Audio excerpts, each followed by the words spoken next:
Previously on Dragon Ball Z. Obviously, the opportunity, in my opinion, to have a secure Jewish state and have somewhere for these people to go was in 1967. However, that option is non-existent anymore. And when that option is non-existent anymore, you end up with this population that can claim this perpetual victimization, and eventually, over time, either by Israel's choice or by international pressure or by a war that eventually they won't be able to win, these people will be in Israel proper, in my opinion. And yes, this is my very black pill perspective. So that was me on October 18th, 2023, telling you guys in a video where I discussed the October 7th attacks that I believe long-term the Israeli project is destined for failure. I said that the Muslims would win the Arab-Israeli conflict, and there were a multitude of reasons in that video that I gave, and I think all of them have gotten significantly worse in the 2 years since October 7th. So first and foremost,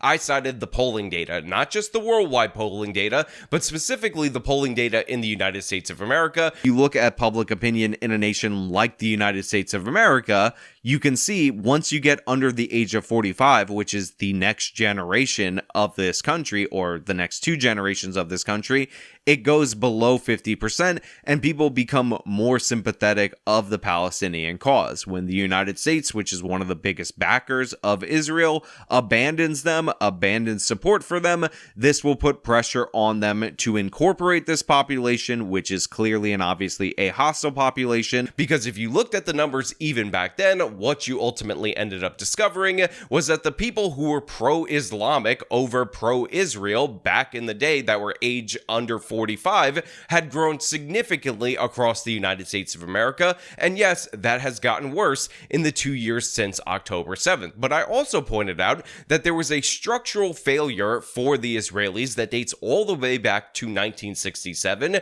because after they won the 6-Day War back then, they ended up getting the territory of Gaza, getting the territory of the West Bank, and rather than copy the exact thing that the Muslim nations did, which was expel the Jews in response, thus strengthening the Israeli proper population, the Israelis opted to not do so, and of course the Arabs decided that they were going to perpetually deny citizenship and refugee status to people in Gaza and in the West Bank to essentially set them up as a permanent refugee population that eventually they hoped would be forced into Israel. And as that population has grown, sympathy for that population has grown. People have forgotten the whole reason why they're there, and I believed that that strategy long-term was going to work. And now what we're looking at in terms of worldwide opinion and action is Israel basically in a death spiral, while of course it looks like they're winning the war superficially due to the fact that they are overpowering the people in Gaza. But as we should have learned from the Vietnam War and other conflicts throughout world history, you can actually win every battle in a war, but eventually ultimately end up losing, and this is the future that I project for the nation of Israel. And I want to take this time on October 7th, the hallowed day in Israeli history, to talk about exactly why I think they are in basically a death spiral. But before we get into that, I want to thank everybody who supports this channel via actualjusticewarrior.com/join. Imagine supporting people who start wars just to lose the wars so they can cry about it and then try it all again. You must see anti-Semites are literally obsessed with Jews. Now walk with me. While you must see anti-Semites are stacking eviction notices, Jews are out here stacking up businesses. Jews control all the industries. Maybe if you spent more time taking notes from successful people, you wouldn't have to spend your nights and weekends spreading hate from your anonymous account with an anime profile picture. Do you work as hard as Jews? Do you network like Jews? No, because you're too busy cheering on a group of musty terrorists who smell like dirty earring backs. And if we're gonna keep it real, you're really mad because your income is giving side hustle. Period. How you gonna hate from outside, Shabbat? You can't even get in. Hey guys, Editing Sean here. So while this is actually a very serious video and I put a lot of thought into it and whatnot, and I want you to take away some of the more serious points that I'm trying to make about this particular topic, I do want to point out that the Israelis need to get better at propaganda. And if these posts are actually being paid to the tune of $7,000 per post, as the meme says right now, that is money poorly spent. Honestly, this video might have done more damage to Israel than anything I've seen in a very long time. And if they paid $7,000 for it, I can't possibly believe that. And if they paid $14,000 for it, since there's 2 alleged influencers in it, then I'm even more blown away, if I'm being perfectly honest. Legitimate question. Who was this supposed to appeal to? The sassy gay guy crowd that's on the fence about this issue? No, because you're too busy cheering on a group of musty terrorists who smell like dirty earring backs. So real quick, I already know that I'm going to get a ton of comments that say the US shouldn't be involved, we shouldn't be putting our money into this particular situation, and yeah, I'm not somebody who supports foreign aid, so I understand that position 100%. We're again talking about the conflict and what it is between the parties that actually exist in the conflict, because obviously it does impact the United States of America in that we are aligned with one of the parties and our perception on the world stage is tied to some of the outcomes of this particular conflict. Not to mention the Trump camp has basically invested a lot of time in the particular peace process. In addition to that, I know people are going to say that I work for Hasbro Games because every time I post about this on the internet.com, some idiot says, Sean, you must be working for the people that make Monopoly because you're doing Hasbro talking points. But in reality, I just want you guys to know that my favorite board game is not licensed by Hasbro. It's actually chess. So I just want you guys to understand that this is not paid for by the people who make Jenga. So right off the top, because some people are going to point this out in the comments, I'm not going to be talking too much about the hostages in this particular video. And the reason for that is because often the hostages are brought up for emotional reasons, and this video is more about the competing strategies and win conditions of the players on the ground. And the fact is, the hostages are actually a detriment to Israeli strategy, which is one of the reasons why Hamas took them in the first place. In addition to that, I'm also not going to be sucking off the jihadis and talking about the pretendocide or any of the ridiculous talking points that people bring up in defense of Hamas in order to run cover for them. So if you're expecting this to be some kind of pro-Islamic terror video, that's just not the case. I'm going to tell you why I think the Israelis are going to lose. But if you think I'm going to side with and support people who would just as easily celebrate terror attacks in the United States of America or the rest of the Western world, then you have your head completely screwed on backwards. Now, of course, I think it is crucial for us to understand the absolutely most important things that need to be achieved by the parties in order to have a win condition, so we can get why I think long-term Israel is going to lose the war. So first and foremost, the number one thing that the Israelis have to do and had to do post October 7th was overthrow Hamas. Now, a lot of people think that they're smarter than they actually are, and they'll bring up conspiracies about how Israel actually wants Hamas in power right now post October 7th, because that ends up justifying all the actions that they want to take. But this is a complete and utter misnomer. Sure, you will have people in the past in Israel saying that there were advantages to having Hamas in power, but post October 7th, allowing Hamas to remain in power is actually the win condition for Hamas and concedes the whole conflict from now and the end of time, basically. In fact, we've actually gone over the problem in Israeli strategy multiple different times. I've highlighted this essay from Thomas Sowell that's called Cease the Ceasefires, that essentially lays out the exact reason why long-term I think the Israelis will fail. Now, the basic premise of this essay is as follows. Ceasefires in this particular conflict do not work, not at all whatsoever, and in fact, they're actually detrimental to the peace process, because essentially what ceasefires do in the Arab-Israeli conflict or the Hamas-Israeli conflict, whatever you want to call it, is lower the consequences, lower the price for aggression from the Islamic side of the conflict. And by the way, if this were the first time we ever talked about a ceasefire in terms of this particular conflict, that would be completely different, because obviously there's a ceasefire between North and South Korea that is held for like 75 years, but in reality, this is not that conflict. We have seen ceasefires end up allowing the Hamas fighters to get more entrenched,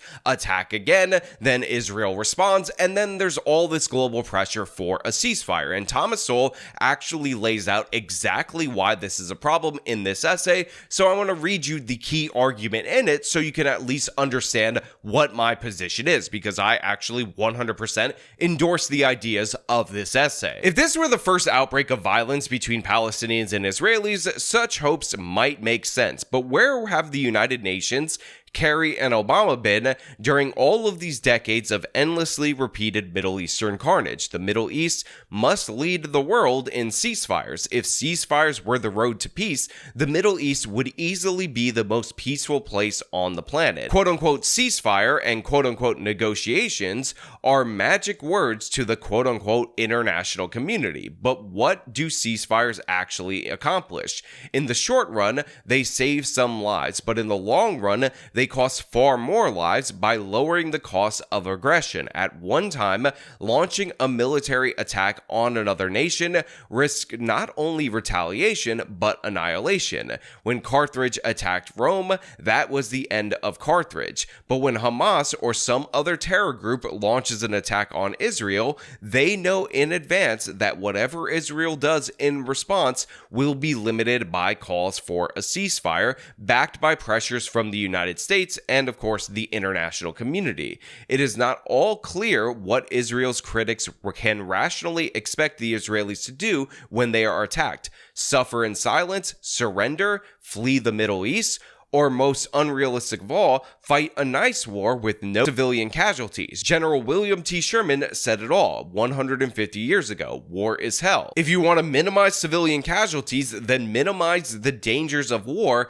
by no longer coming to the rescue of those who start wars. Now, if you'll notice in this particular essay, the names that were mentioned were all Obama administration officials, and this is because this essay was written over a decade ago, and Thomas Sowell's prediction about how the ceasefires, which there were many of them by the way, between 2014 and 2023 not leading to peace have been proven 100% true. And guess what? In the short term, they might have saved lives, but long term, look at where we are right now. Look at the position that we're actually in. And for a lot of people who are wondering why Hamas doesn't surrender while simultaneously pretending to be the victims of a genocide, it's because they have no incentive to surrender, because everything has taught them that eventually the world will put enough pressure on Israel to not remove them from power, thus guaranteeing that they will meet their win condition for this war, which, guess what, is just not being removed from power. So to be clear, I 100% completely endorse the thoughts that are in this Thomas Sowell essay. It will be linked in the description so you could read it for yourself. And I think this is the reason why we have such an intransigent conflict in the Middle East. And by the way, similar things were recently expressed by Coleman Hughes versus Dave Smith in the recent episode that they were on, which I will link in the description. But I will point out, although I agree with almost everything Coleman Hughes said in that particular conversation, this is actually the conversation that convinced me that I was right 2 years ago when I thought that eventually the Muslims would win this conflict. They would outlast the Israelis because that's their strategy, and it is aided and abetted around the world. Now, I also mentioned a death spiral for the Israelis, where basically they find themselves in a situation where every action they take only makes things worse for them. But before I get into the West Bank and the PLO and why that is a part of the death spiral, I do want to address an absolutely ignorant criticism that people have of the idea of overthrowing Hamas,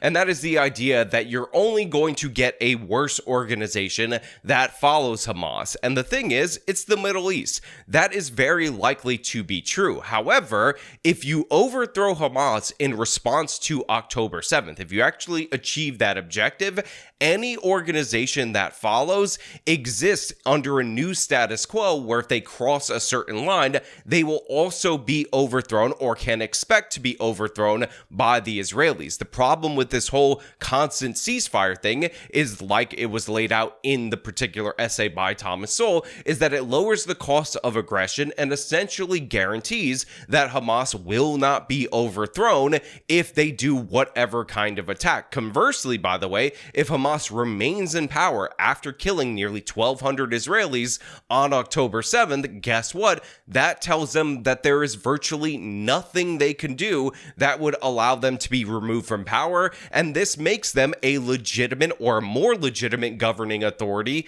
in the Gaza territory and possibly in the future in the West Bank. And this is where we get into the West Bank and the death spiral. Now, for those of you who don't know, Hamas is the governing authority in Gaza. They are not the governing authority in the West Bank, which is run under the PLO, and currently Boss, aka the head of Fatah, is the people in charge of the PLO over in the West Bank. But you need to understand that after the October 7th attack, approval and support for Hamas in the West Bank has shot up dramatically, and Mahmoud Abbas has been losing support for a long time in the West Bank, and the reason for that is due to the fact that they actually attempted negotiations agreeing to the Oslo Accords, which I believe there was two parts of it, so it was in around 1995, and for the last 30 years you've had Israeli settlers coming in and grabbing more territory in the West Bank, even though there are certain areas designated. We're not trying to get into that too much, but needless to say, what you need to understand is that the people in the West Bank absolutely hate the settlements. So we're in a situation where there are two competing, even though there's more factions, but as of right now, there are two competing peoples that are saying that they're the legitimate representatives of the Palestinians. Now, of course, you have the PLO, which is not perfect, and saying that they're nonviolent is also ridiculous, but comparatively, they've tried negotiations in the past, even if you believe that is in bad faith. And the belief among people in the West Bank and among people in Gaza is that the PLO has basically gotten the Palestinians absolutely nothing but losses over the last 30 years. However, Hamas, who is expressly a violent organization, a terrorist group, has actually gained recognition from France, from Canada, from a bunch of different Western nations in just 2 years of violence. This is why support for Hamas isn't exactly dropping, despite the fact that there's all this devastation and, again, a narrative about genocide in Gaza. Now, Marco Rubio actually explained why the recognition, even though it seems like it's symbolic, is an absolute disaster for the actual ending of the conflict, because essentially it gives Hamas more legitimacy and a reason to fight. And a lot of people got mad at Marco Rubio for what he was saying, but if you actually listen to what he was talking about, he's addressing the very same legitimacy issues I'm talking about right here. Have you noticed that the talks with Hamas fell apart on the day Macron made the unilateral decision that he's going to recognize a Palestinian state?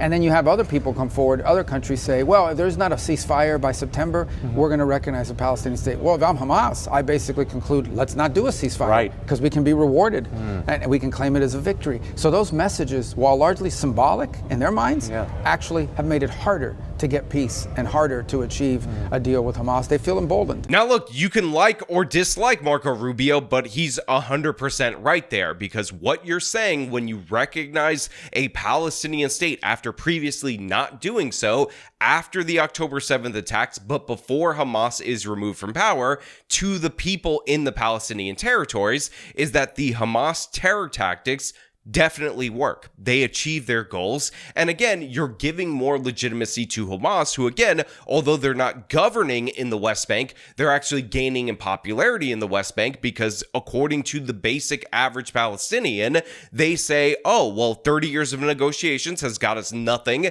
except more settlements in the West Bank. Again, Israel actually shooting itself in the foot in terms of trying to get the Palestinians to go in a more peaceful direction. But in reality, the violence perpetuated by Hamas, that, by the way, large portions of people in the Palestinian territories celebrated, has actually gained us recognition by France, by the UK, by all these different other major countries that are non-Islamic countries. So obviously Hamas is seen as a more legitimate governing authority than the current governing structure under the PLO. Now again, people will point out that at some point in time, some Israeli officials said that they wanted this conflict between the PLO and Hamas in the West Bank, because essentially they wouldn't be able to form a state. And the idea that that made sense at the time as a cope post-Hamas winning the election that they won in the Gaza territory might have made sense, but in reality, people have shown around the world that they're perfectly fine excusing the actions of an Islamic terror organization. So now the idea that they were going to split legitimacy is completely kaput, and now Israel has to worry about the idea that Hamas will be seen as the sole legitimate force for the Palestinians in order to secure their future. Now, you would think there would be an easy solution, or comparatively easy solution, to this particular problem of legitimacy and Hamas growing in legitimacy while the current PLO is waning in legitimacy, and that is for the Israelis to prop up the PLO. But again, we have the problem of recognition, because a bunch of these countries have decided to recognize the Palestinian territory, but they don't want to say that they're recognizing Hamas, even though, again, it is viewed in the Arab world as a response to Hamas's terror, to their violence, thus legitimizing those tactics. So they want to recognize the PLO and say that they have a state, and start to recognize that governing structure, which of course ends up giving them a state at the behest of Hamas, which again delegitimizes the PLO. So then the Israelis have to try to cut that off, which is why Benjamin Netanyahu announced the approval of a settlement that will break up the West Bank territory. But that further delegitimizes the PLO, because now they're losing territory, and this is where you get to the death spiral. This is where you get to the problems, because again, any action they take allowing the recognition, which they can't stop other countries from doing the recognition, and for the Palestinian Authority in the West Bank to operate as a state, is going to be viewed by the people of that particular territory as something that was achieved through battle by Hamas, but then breaking up that particular territory in order to respond to the recognition from the European nations, from Canada, and all the nations that participated in this, is also something that is going to make the PLO look weak, and thus make Hamas a more legitimate governing option. So this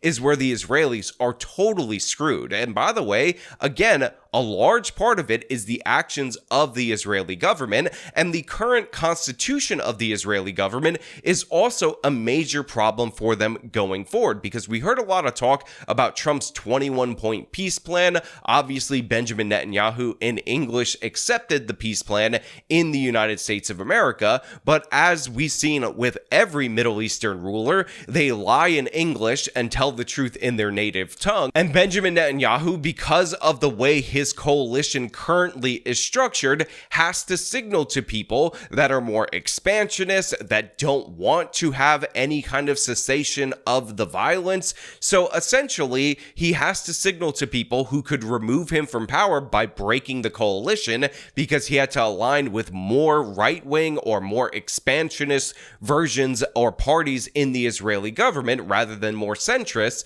So Netanyahu has to kind of accept the peace deal in the United States of America while signaling to the people that hold his governing coalition together that he's not going to accept it, which again puts him in an absolutely precarious place politically. But of course, more interesting than his personal political prospects is the fact that it actually ends up making the situation significantly worse under current context, because as we've seen, it does not look like the Israelis are going to be able to remove Hamas, because Hamas is actually benefiting off of the destruction in Gaza. They're using that to keep themselves in power, because clearly they do not care about their civilian casualties. So again, setting aside my personal preference for a Western style government versus, again, an Islamic government, which should be an obvious preference to everybody in the world, I look at the situation on the ground and I assess it realistically, and I realize that long term, and by the way, even in the short term, Israel is headed for a disaster. Again, if they allow Hamas to stay in power, that validates their violent tactics. It shows Hamas that there's nothing they can do to be removed from power. And of course, throughout the course of this last 2 years, because the Israelis have been unable to remove Hamas from power, they've actually gained legitimacy and gained victories rather than losing anything of value to them. And again, the lives, the 67,000 people in Gaza that have died, they are not valuable to Hamas, except of course for the fighters and leaders of Hamas that died in the war. In fact, the only value that those people have to Hamas, which is their governing authority, is the fact that their deaths can be used to further perpetuate Hamas's stay in power and of course further perpetuate their claims to legitimacy of rule over the Palestinian people. So yeah, my predictions for Trump's peace deal is as follows. We probably at some point in time will get some exchange of the remaining hostages. However, Hamas is not going to leave power, and the reason they're not going to leave power is because they have no incentive to do so. In fact, they think they're winning the war. That's one of the most comedic things about this proposal from the Trump administration and how Hamas is rejecting it, is that all the people who are saying that they're living under genocide, they're pushing the pretendocide narrative, can't explain why Hamas is saying that they're fighting a war and winning a war, even when allegedly they're being victimized by genocide. Again, they're the first population ever to go through a genocide and say, you know what, don't end it. I think I'm gaining from this. Let me keep powering through, and we'll come back in 6 months, touch base again, and we'll figure out if we can get some more concessions from you. Now, with all that being said, I want to know what you guys think about all this down in the comments below. As per usual, if you like this video, show them by leaving a like, subscribe for more content, follow me on the social medias. You could support me via the support links in the description of this video. This has been me talking about the waning win conditions for Israel and how much Hamas has gained in the last 2 years. Till next time.